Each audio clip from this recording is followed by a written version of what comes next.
जो आप अभी सुनने जा रहे हैं वो कोई साधारण बात नहीं है। यह एक साधक सागर दास जी और एक रहस्यमय अवधूत बाबा के बीच हुआ गहरा और रहस्य से भरा संवाद है। यह अनुभव सन 2016 की गंगोत्री यात्रा के दौरान घटा था, जिसकी शुरुआत हुई थी वाराणसी में।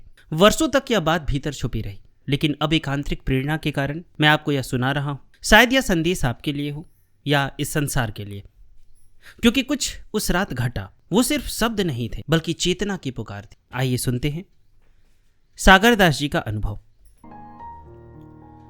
काशी के मणिकर्णिका घाट पर मैं अकेले बैठा था। सामने चिताएं जल रही थी और मन में एक विचित्र शांति थी। तभी पीछे से किसी ने धीरे से कहा, क्या सोच रहा है? मैं चौंक गया। मुड़कर देखा तो वही पागल बाबा खड़े थे। मैंने मुस्कुराते हुए मजाक में कहा, तुम फिर आ गए? मन में सोचा, क्या चक्कर है? अब क्या कहेंगे बाबा? मैंने पूछा, कुछ खाएंगे? उन्होंने इशारे में मना कर दिया, लेकिन पता नहीं क्यों मेरा मन कह रहा था कि उन्हें चाय पिलानी चाहिए। मैं दौड़कर 2 कुल्हड़ चाय और कुछ खस्ता बिस्किट ले आया।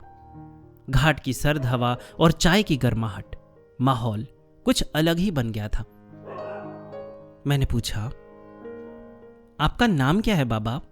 उन्होंने कहा, चंद्रशेखर। मैंने कहा, अच्छा बाबा। फिर वह मेरे कान के पास आकर बोले, नाम जानकर क्या करोगे? मैं बोला, पहले तो आपको नहीं देखा था यहां। बाबा बोले, मैं साल भर तीर्थों में घूमता रहता हूं। ज्यादातर समय अरुणाचलेश्वर यानी दक्षिण भारत में बीतता है। अब मन में सवाल उठने लगे, दक्षिण भारत का आदमी इतनी शुद्ध बंगाली कैसे बोलता है? तो जो साधक है वो बंगाली हैं, तो उन्होंने मुझे लिख के दिया था बंगाली में। तो वो बंगाली में ही बात कर रहे थे चंद्रशेखर बाबा उनसे, इसीलिए यहाँ पे वो लिखा गया है कि वो उन्होंने सोचा कि दक्षिण भारत का आदमी इतनी शुद्ध बंगाली कैसे बोलता है। तो फिर वो साधक हैं, वो कहते हैं, आप ब्राह्मण हैं क्या? इतना सुनते ही बाबा जोर से हंसने लगे, एक विभीषिका जैसी हंसी। मैं घबरा गया। उनकी आंखों में देखा, रक्त वर्ण की ज्वाला सी चमक रही थी। उनके हाथ में जो चाय का कुल्हड़ था उसे सीधा चिता की आग में फेंक दिया। आग की चिंगारी आकाश की ओर उड़ चली। तभी कोने में काल भैरव मंदिर की आरती की ध्वनि सुनाई दी। बाबा गरजे, धर्म की ग्लानि अभी खत्म नहीं हुई है। देख, चिता में कोई जात नहीं होती। एक दिन तुझे भी इसी राह से जाना होगा। वहां ब्राह्मण, क्षत्रिय, वैश्य, शूद्र सब पंचभूत में समाहित हो जाते हैं। तो फिर इतनी भेदभाव क्यों? फिर हंसते हुए बोले, समझेगा, समय के साथ सब समझेगा। ये सब मां महामाया की लीला है। बिना माया के सृष्टि की लीला नहीं होती। वह बोलते गए और मैं सुनता गया। तभी बाबा बोले, तू हिमालय गया है? मैंने कहा, जी बाबा। बोले, अब गंगोत्री जा। वहां अवधूत कैलाश बाबा हैं, उनसे मिलकर बहुत कुछ सीख पाएगा। मेरा नाम ले लेना। यह सुनकर मैं रोमांचित हो गया, मानो जीवन में पहली बार किसी ने मुझे परम रहस्य के द्वार पर पहुंचा दिया हो। चंद्रशेखर बाबा के निर्देश पर मैं अगले दिन ट्रेन पकड़कर गंगोत्री की ओर निकल पड़ा। सफर ठंडा था, लेकिन मन भीतर से उत्साहित। बाबा ने जो कहा था, तू जाकर मिल अवधूत कैलाश बाबा से, वह बात बार बार मेरे भीतर गूंज रही थी। आखिरकार गंगोत्री पहुंचा। बाबा ने जैसे मार्ग बताया था वैसा ही चलकर उनकी कुटिया तक पहुंचा, लेकिन वहां वो नहीं थे। किसी ने बताया कि वे कहीं गए हैं। मन थोड़ा निराश हुआ, लेकिन भीतर कहीं एक ऊर्जा थी, बाबा से मिलना तय है। वक्त बीतता गया। दोपहर से शाम हो गई। अब तो ठंड भी बर्दाश्त के बाहर हो रही थी। तभी देखा, एक वृद्ध साधु बाएं हाथ में कमंडल और दाएं हाथ में लाठी लिए मेरी ओर आ रहे हैं। उनके पास पहुंचते ही उन्होंने 2 बार ओम ओम कहा और बोले, किससे मिलना है? मैंने हाथ जोड़कर कहा, बाबा से मिलने आया हूं, चंद्रशेखर बाबा ने भेजा है। इतना सुनना था कि उनके चेहरे पर एक प्रसन्नता की लहर दौड़ गई। बोले, जिससे मिलने आए हो उनसे 3 दिन बाद मिल पाओगे। मैं हैरान हुआ, तो क्या ये वही बाबा नहीं है? उन्होंने मेरी ओर देखा और कहा, हां, तू सही सोच रहा है, मैं वो अवधूत बाबा नहीं हूं। बाबा अब 3 दिन की समाधि में है, 3 दिन बाद उनका दर्शन मिलेगा। मैंने हाथ जोड़कर कहा, तब आप कौन हैं बाबा? बोले, वो सब बात बाद में होगी, पहले चल, थोड़ा बैठ, कुछ खा। मुझे खीर, फल और जल दिया। सच कहूं तो सुबह से पेट में कुछ नहीं गया था, भूख से हालत खराब थी। बाबा ने मुझसे कहा, तू खा, मैं धूनी जलाता हूं। फिर वे एक मंत्र बुदबुदाते हुए धूनी जलाने लगे। उसके ऊपर चाय का पानी भी रख दिया। मैं सब कुछ एक टक देख रहा था, खा भी रहा था। बाहर भीषण ठंड थी, लेकिन बाबा की उपस्थिति से मन भीतर से गर्म और शांत हो गया था। कुछ देर बाद बाबा बोले, पूछ, क्या जानना चाहता है? मैंने सीधे पूछा, बाबा आप कौन हैं? बाबा मुस्कुराए और बोले, अगर मैं तुझसे यही सवाल पूछूं कि तू कौन है, तब कैसा लगेगा? यह सुनते ही मेरे भीतर कुछ चुभ गया। मन कह उठा, धत तेरी की, मैं तो इनसे सवाल कर रहा था और इन्होंने उल्टा मुझसे ही पूछ लिया। फिर भी खुद को संभालते हुए मैंने उत्तर दिया, मैं एक इंसान हूं। बाबा हंसे, ठीक है, पर कौन सा इंसान? पशु रूपी या चेतन? जब तू जान जाएगा कि मैं कौन हूं, उस दिन सब समस्याएं समाप्त हो जाएंगी। मैंने फिर पूछा, तो बाबा ये जानूं कैसे? बाबा बोले, गुरु के बताए मार्ग से। तेरे गुरु ने ही तेरा गांठ खोला है, उनकी कृपा के बिना तू यहां तक नहीं पहुंच पाता। फिर मैंने एक सवाल दागा, बाबा चंद्रशेखर बाबा कहते हैं कि आप राजयोगी हैं, ये राजयोग क्या है? बाबा थोड़ी देर मौन रहे, फिर बोले, अब ध्यान से सुन। फिर शुरू हुआ उनका अद्भुत संवाद। राजयोग की गहराइयों को लेकर उन्होंने ऐसी बातें बताई जिन्हें शब्दों में यहां बयां करना कठिन है। जैसे शब्दों की सीमा टूटने लगी हो और मौन ही उत्तर देने लगे। मैंने पूछा, जब आप समाधि में होते हैं तो कहां रहते हैं? बाबा बोले, कुछ विशेष कार्यों के लिए समाधि लेनी पड़ती है। समाधि में शरीर का कोई बोध नहीं होता, देह यहीं रहती है और चेतना दूसरे लोकों में विचरण करती है। इसे ही तुर्यातीत अवस्था कहते हैं। मैंने बाबा से पूछा, बाबा समाधि की अवस्था में आपकी नाड़ी और हृदय की धड़कन चलती है या बंद हो जाती है? उन्होंने मुस्कुराते हुए कहा, देख मैं तुझे दिखाता हूं। बाबा ने अपने शरीर के एक विशेष बिंदु पर दबाव डाला, जिसे जालंधर बंध कहा जाता है। फिर एक विशेष प्रकार की कुंभक क्रिया की।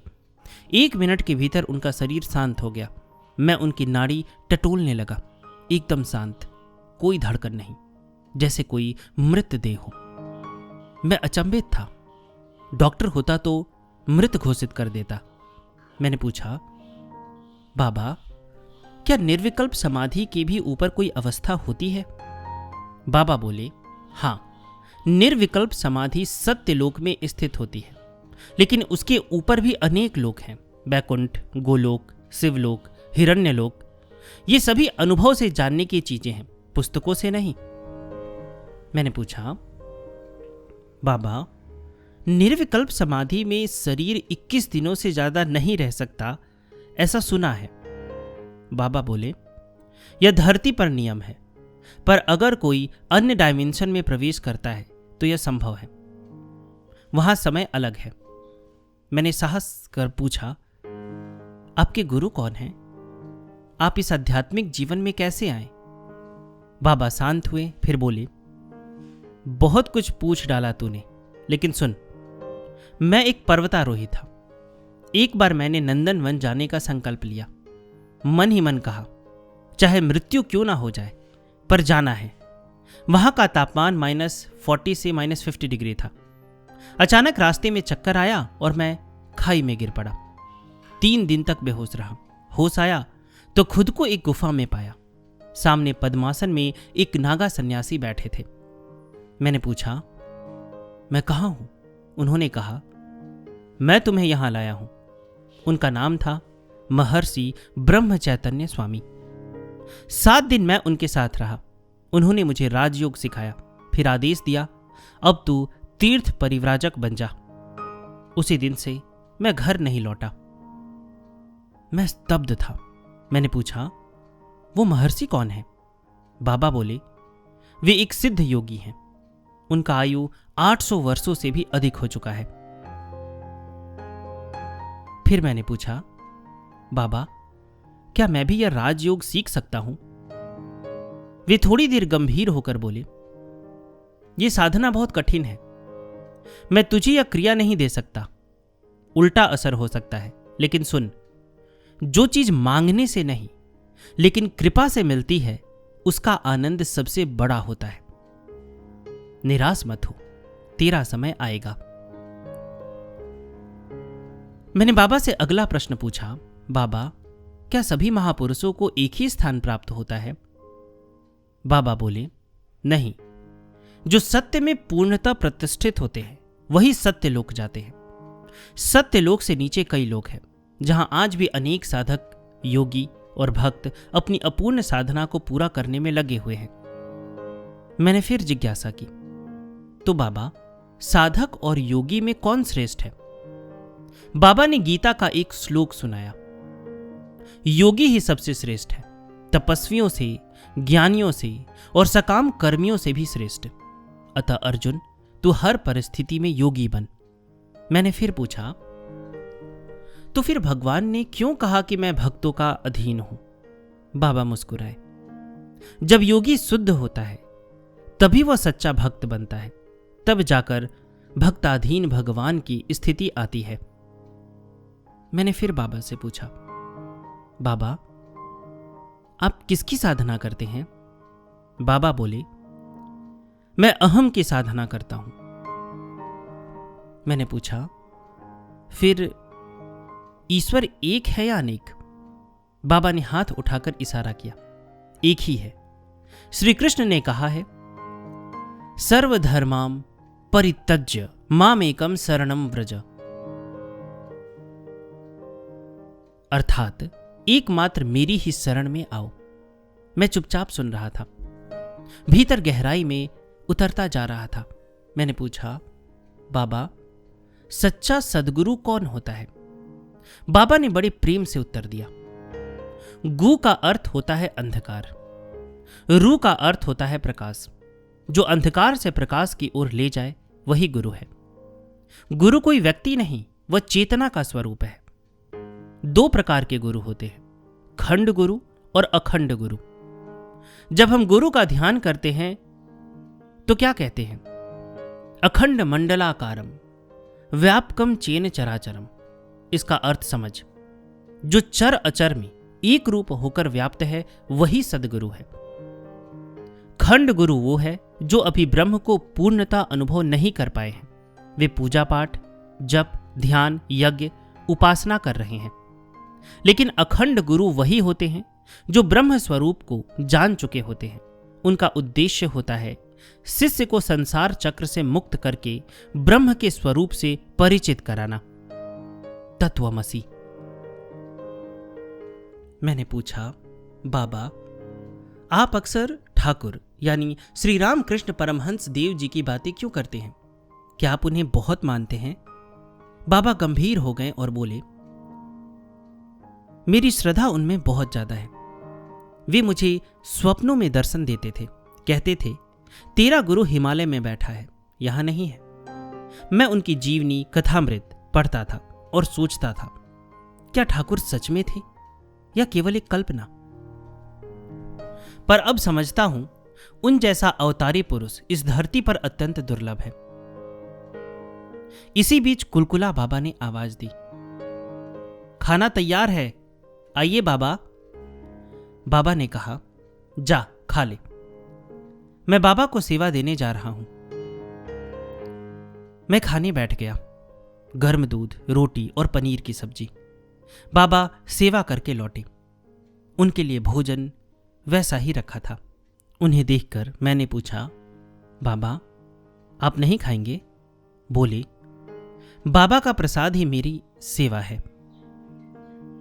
अब मैं सहसा पूछ बैठा, बाबा कल रात आपके कमरे से तो तेज नीली रोशनी और दिव्य सुगंध कहां से आ रही थी? बाबा ने बिना चौंके कहा, तूने देख लिया? एक वैष्णव महात्मा आए थे, देह सहित तपोलोक से, कुछ विशेष कार्य के लिए आए थे और मुझसे कुछ उपदेश लेकर गए। मैंने पूछा, तो वो कौन थे बाबा? बोले, तेरे लिए यह जानना अभी आवश्यक नहीं। उनके जैसे आत्मज्ञानी महापुरुष देह में रहते हुए भी त्रिकालदर्शी होते हैं। मैंने बाबा से अंतिम प्रश्न किया, बाबा मैं कौन हूं, इसे कैसे जान पाऊं? बाबा उस समय अपने बाएं हाथ में कुछ पकड़े हुए थे। दाएं हाथ की 3 उंगलियों से उन्होंने मेरे सिर के ऊपर ऊर्जा केंद्र पर हल्के से 3 टपकियां मारी। उसके साथ ही उन्होंने गूढ़ वाणी में कहा, तू ब्रह्म है, उस ब्रह्म की अनुभूति तुझ में हो, अहंकार व ममता से रहित हो और अपने स्वभाव से ही आनंद में विचरण कर। उस क्षण जैसे बिजली की लहर सिर से पैर तक दौड़ गई। मेरे पूरे शरीर में एक दिव्य स्पंदन, एक रहस्यपूर्ण कंपन फैल गया। सहस्रार से लेकर तलरंध्र तक सब कुछ चैतन्यमय हो गया। मुझे लगा जैसे मेरा मैं प्राण शक्ति बनकर सिर की ओर उड़ गई हो।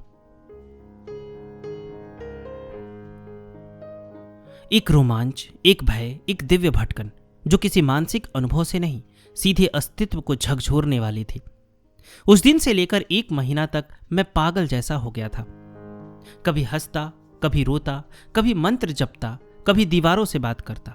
मुझे कुछ याद नहीं रहता, जैसे मैं कोई और था, या कोई मानसिक रोग नहीं, यह था ब्रह्म चेतना का प्रारंभिक प्रहार। इसके बाद बाबा ने मुझे ब्रह्म तत्व, आत्म तत्व और प्राण तत्व की शिक्षा दी। उन्होंने कहा, यह वही परम तत्व है जिसे जान लेने पर संपूर्ण दृश्य जगत के सारे तत्व समझ में आने लगते हैं। तू अब से ब्रह्म चेतना में रहने का अभ्यास कर। मैं प्रणाम करने के लिए झुका, तब चकित रह गया। बाबा की देह की छाया जमीन पर नहीं पड़ रही थी। मुझे लगा मेरी बुद्धि काम नहीं कर रही, पर नहीं, यह साक्षात अनुभूति थी। गुरुदेव की वह वाणी मेरे भीतर गूंजने लगी, एक दिन तू उस तक पहुंचेगा जब सब कुछ तू स्वयं जान जाएगा। बाबा ने मुझे आशीर्वाद दिया और कहा, जिसकी तू कथा करता है उसी की करता रह। कौन क्या कहे उस पर ध्यान मत देना। तेरा मार्ग तुझसे मांगा नहीं जाएगा, तेरा काम है देना। एक दिन उस अवतार की अचायत कृपा तुझे भी मिलेगी। मैंने पूछा, बाबा क्या कोई अंतिम शिक्षा देंगे? बाबा बोले, साधना ही सच्ची सेवा है। ब्रह्म को पाने के लिए जिस तरह भूख सताती है, उसी तरह ईश्वर के लिए व्याकुलता चाहिए। सेवा में अहम नहीं होता, मैं यह करता हूं, यह विचार ही बंधन है। जो सेवा पूर्ण आत्मसमर्पण से की जाती है वही परम धर्म है। रात 3:30 बजे मेरी नींद खुली। मुझे लघुशंका हुई तो बाहर निकला। बाबा की कुटिया से दिव्य नीली रोशनी बाहर फैल रही थी। वहां से एक अवर्णनीय दिव्य गंध आ रही थी। न चंदन न गुलाब, कोई अपार्थिव सुगंध।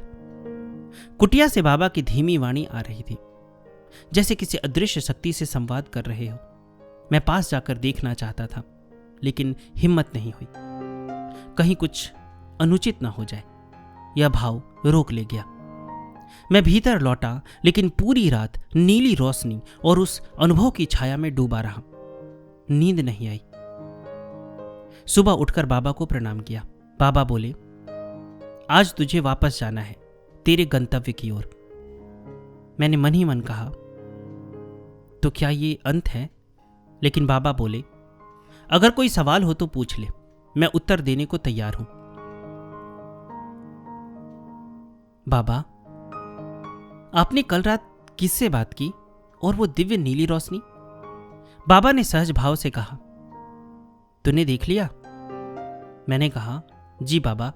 बाबा बोले, एक वैष्णव महात्मा आए थे देह सहित तपोलोक से। वे कुछ विशेष कार्य के लिए आए थे और मुझसे कुछ उपदेश लेकर लौटे। वे ब्रह्म ज्ञानी हैं, देहधारी होकर भी त्रिकालदर्शी हैं। मैं आश्चर्य में था। मैंने पूछा, बाबा ये कुलकुला बाबा कौन है?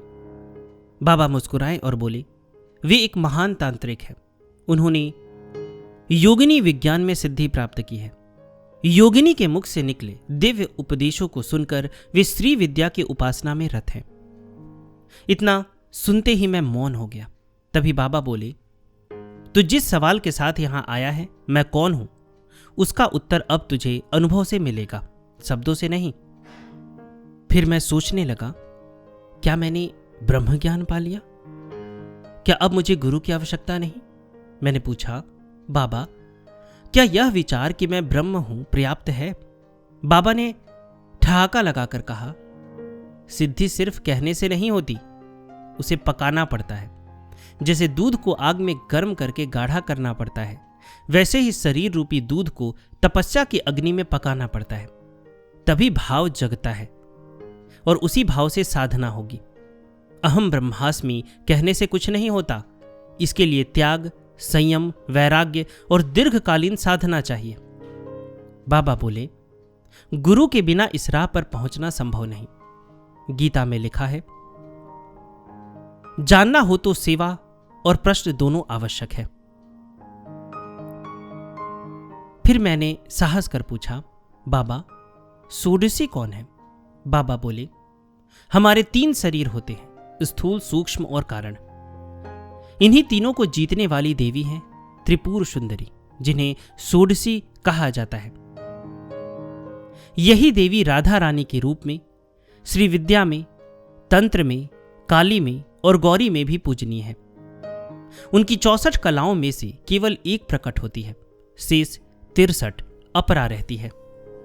यह रहस्य केवल सिद्ध साधकों को ही प्रत्यक्ष अनुभव होता है। अंत में मैंने फिर से पूछा, बाबा क्या जो देवी के दर्शन कर ले वह गुरु बन सकता है? बाबा गंभीर होकर बोले, देवी दर्शन बहुत सौभाग्य की बात है, लेकिन यह पूर्ण सिद्धि नहीं होती। साधना के बीच में देवता, उपदेवता, अंग विद्याएं कई बार इष्ट रूप लेकर आते हैं साधक की परीक्षा लेने, परंतु वे असली इष्ट नहीं होते।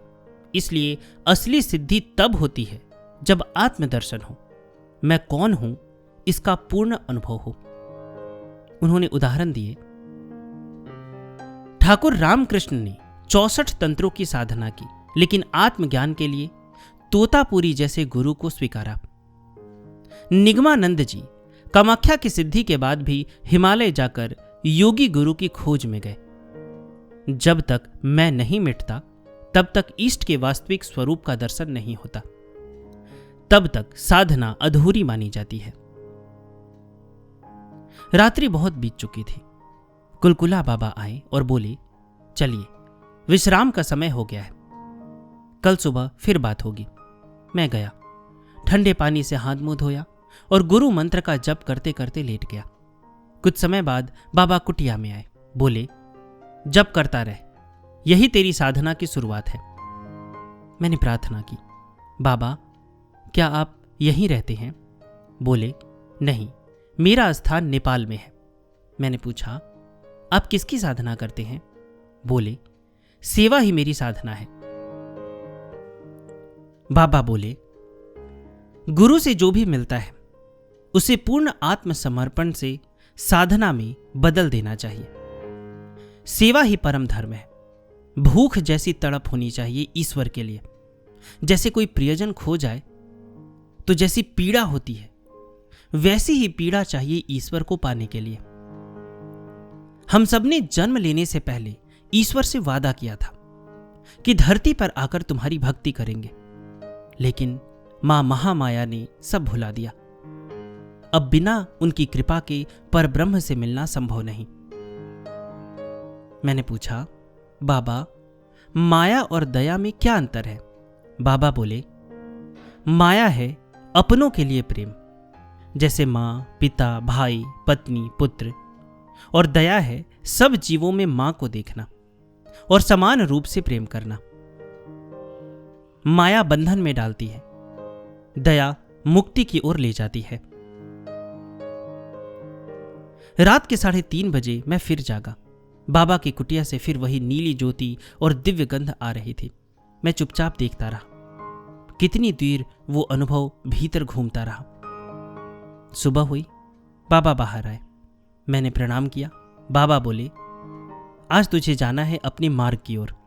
मैंने पूछा, बाबा कोई अंतिम उपदेश? बाबा ने मेरे सिर को हल्के से छुआ और कहा, भवसागर से पार होना है तो मैं कौन हूं इसका अनुभव कर। ब्रह्म के स्वरूप में स्थित हो। वही तेरा धर्म है, वही तेरा गुरु तत्व है, वही तेरा मार्ग है। यह था अवधूत बाबा के साथ एक जीवन बदल देने वाला अनुभव। इसने मेरे अस्तित्व की दिशा ही बदल दी। जिस मैं को मैं जानता था वह जल गया, और जो बचा वह केवल शांति, ज्ञान और प्रेम था।